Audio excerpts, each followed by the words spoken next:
Thomas's doubt has done more to improve our faith than the faith of the apostles. Now, those are not my words, but the words of a saint, Saint Gregory the Great, Pope in the 5th century, writing a homily on the Gospels.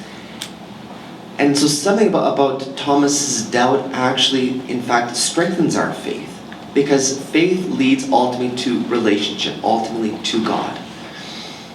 And of course, faith is the first of the great theological pillars, and then from faith leads to hope and ultimately into love. So why can doubt be good? Well, it's another Saint Thomas Aquinas refers to theology as the mother of all the sciences. And so Saint Anselm, who said that theology is faith seeking understanding. And of course, we want to know why we believe what we do in terms of our faith. And so theology is that seeking of that faith. Also, something of doubt leads to a deepening of relationships. And because relationships ultimately are an encounter of mystery.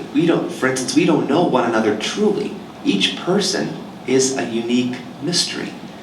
And so entering more deeply into that, there's always a certain level of doubt when it comes to love. Does so-and-so really love me? Does so-and-so really care for me? And so there's always a dimension of doubt that's there. And especially when it comes to issues of faith, in terms of when tragedy befalls people, how can a good God allow this to happen? And ultimately, faith, the doubts, the questions deepen those relationships, as questions deepen our relationships with other people.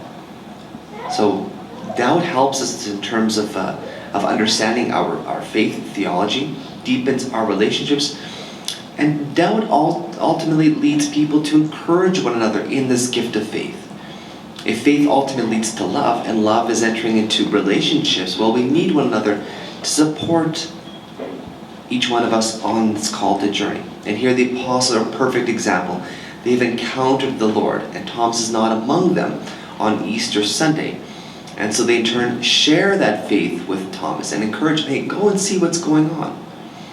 And then so Thomas has the opportunity, by virtue of others sharing faith with Thomas, to no longer encourage him to doubt, but believe. And this encounter leads ultimately Thomas to have these profound words, my Lord and my God.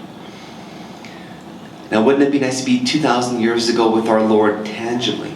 But even Jesus himself praised those who do not see and yet believe. And at the same time, we actually encounter our Lord tangibly in the sacraments. The great mystery, which actually the word comes from the Greek mysterion, when we're referring to sacramentum in Latin. It's an encounter of God's mystery. But the way to encounter them fruitfully is by faith.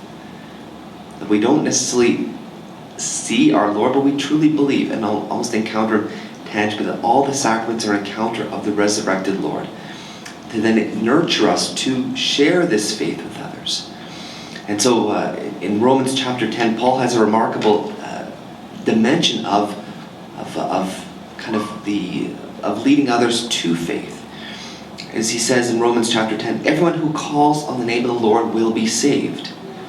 But how can they call on him in whom they have not believed? How are they to believe in one of whom they have never heard? How are they to hear without someone to proclaim him? And how are they to proclaim him unless they are sent? Well, let's look to the example of Thomas today, who doubted. And that's not the worst thing. The worst thing is indifference. And how many in our world are indifferent to faith? They don't need God. But ultimately, our deepest yearnings are for love. And faith is that journey towards love. So as Thomas was sent as an apostle, that's where the word in Greek means sent, apostle, well, we too are sent out on mission. To encourage those who are doubting, for those who are maybe totally indifferent, or maybe those who just want to celebrate faith together. And to look to the example of Thomas, who ultimately laid down his life in India to share this faith with others. Let's also see in Thomas as someone who brings others to the Lord. Some is on a journey of doubt, but ultimately that it may lead to belief, and belief in the one that each one of us is called to participate and have life in, and to share that with others.